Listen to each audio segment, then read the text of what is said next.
Shalom, selamat pagi anak-anak. Salam berjumpa kembali bersama Ibu Anita dengan pelajaran kita yang kedua. Nah, anak-anak, sebelum kita memulai pelajaran kita di hari ini, mari kita siapkan hati kita untuk berdoa terlebih dahulu. Mari kita berdoa. Terima kasih Tuhan Yesus, kami bersyukur Tuhan menjaga kami di sepanjang kehidupan kami. Kini tiba saatnya Tuhan, kami akan belajar, biarlah Tuhan memberkati kami dan Tuhan bersama-sama dengan kami.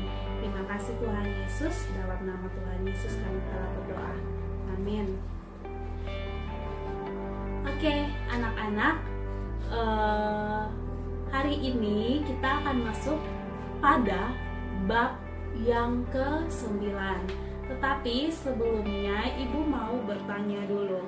Siapa yang masih ingat tentang bab 8 atau materi kita di minggu lalu? Oke, yang pastinya materi kita minggu lalu itu adalah tentang kerendahan hati. Nah, hari ini kita khusus belajar tentang solider terhadap teman dan sahabat. Tetapi sebelum kita belajar, anak-anak akan menyaksikan video singkat berikut ini.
Oke anak-anak, anak-anak sudah menyimak video yang barusan Ibu tayangkan.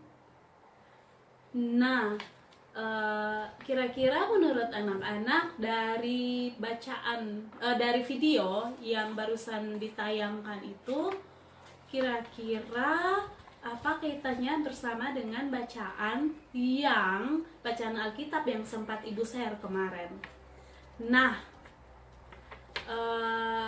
dari kedua literasi yang ada, dari bacaan Lukas 5 ayat 1-11, dari Lukas 6 ayat 1-5, juga di situ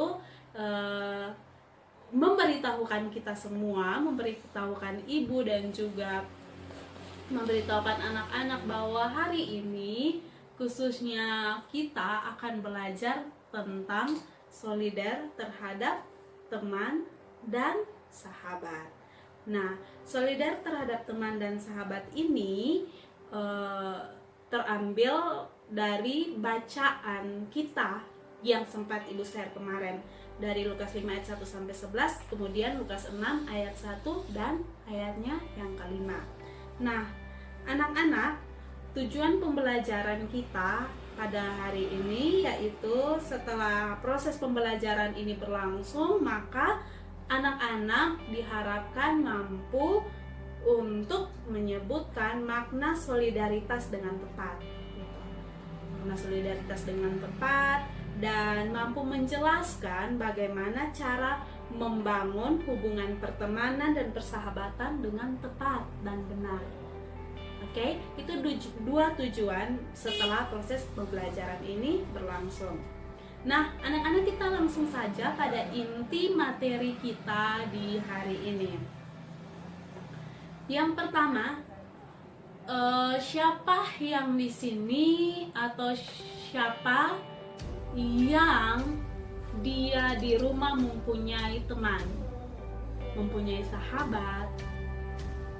Oke, Ibu yakin semua anak-anak, bahkan Ibu sendiri sudah mempunyai teman, mempunyai sahabat. Nah, kira-kira apa yang akan kita lakukan bersama teman dan sahabat kita?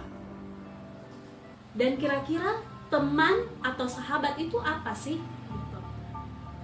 Nah, teman atau sahabat itu, teman dulu. Teman itu seseorang yang kita kenal, yang kita kenal setiap hari, kita lakukan banyak hal bersama-sama. Itu adalah teman. Sedangkan sahabat adalah seseorang yang kita percaya untuk saling berbagi, saling mencurahkan isi hati.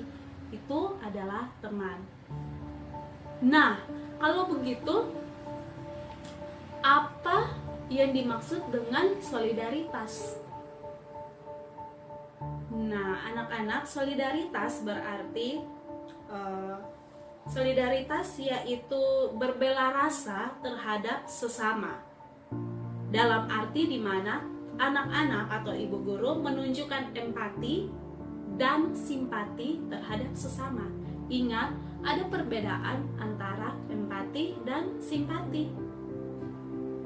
Tidak sebagai teman atau sebagai sahabat, ketika ia menunjukkan rasa solidaritasnya, ia tidak hanya bersimpati, tetapi ia juga mampu untuk berempati dengan keadaan seseorang. Nah, anak-anak, setelah anak-anak mendengarkan lagu tadi dan anak-anak juga sudah membaca bagian bacaan dari firman Tuhan dan juga ada bacaan dari buku pun. Nah, kira-kira menurut anak-anak apa sih konsep Alkitab tentang solidaritas dan pertemanan? Anak-anak ingat, waktu Allah menciptakan Adam dan Hawa, Allah menjadikan Hawa sebagai penolong yang sepadan buat Adam. Nah, konsep Alkitab tentang solidaritas di mana bahwa manusia itu tidak bisa hidup seorang diri.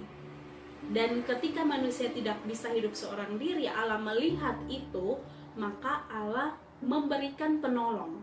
memberikan penolong kepada Adam, yaitu Hawa.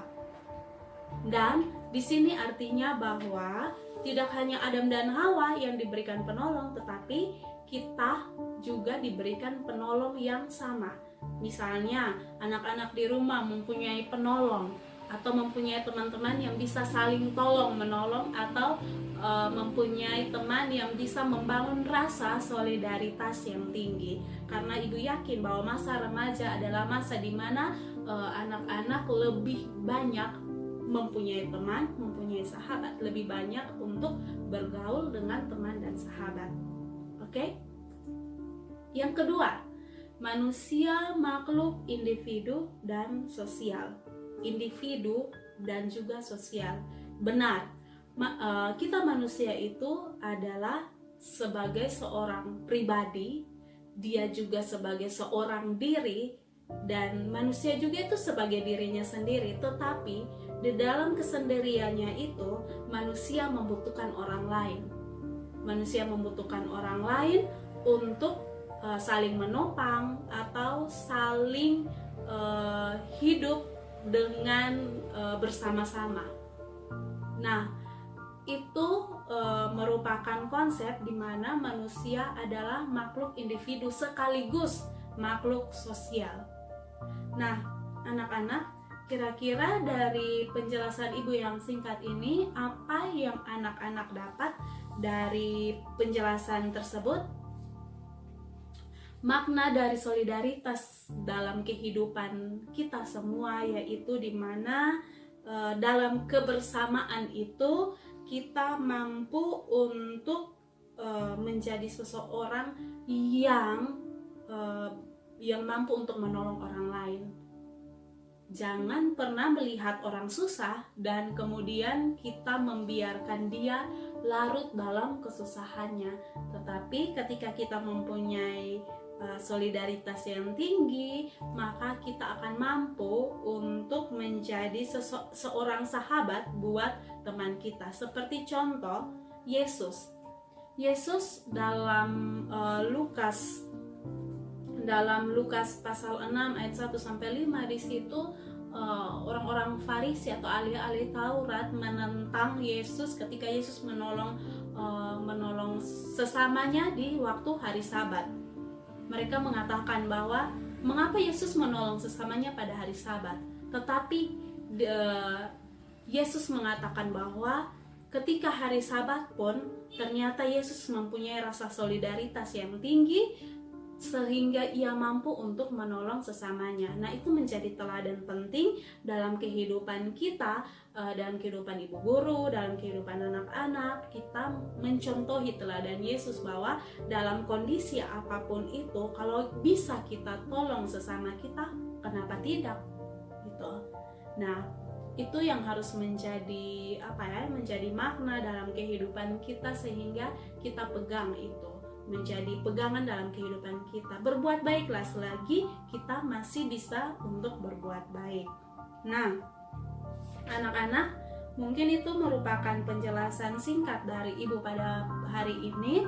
Nah, untuk lebih jelasnya anak-anak sudah membaca dalam buku, dan selanjutnya ada beberapa tugas yang akan anak-anak selesaikan setelah video ini. Ada beberapa tugas, anak-anak langsung selesaikan saja pada link yang telah ibu bagikan. Dan kemudian anak-anak jangan lupa di sini anak-anak diharapkan untuk tetap menjaga diri di rumah, mentaati setiap protokol kesehatan, karena kita dalam masa pandemi COVID, di mana kita tidak bisa bertemu karena pandemi COVID ini, kita tidak bisa bertemu satu sama lain. Tetapi ibu berharap bahwa kita semua mampu untuk menjaga kesehatan kita masing-masing. Nah, mungkin itu saja himbauan dari ibu dan juga pelajaran yang kita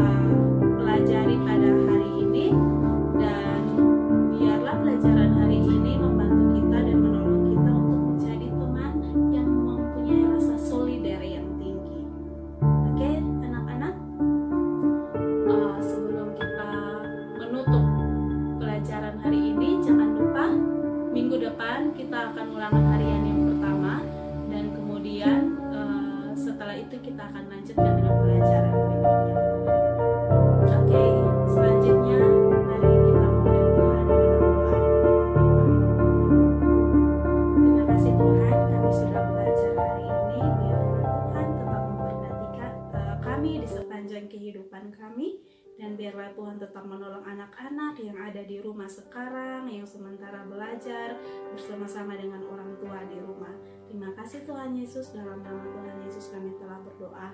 Amin.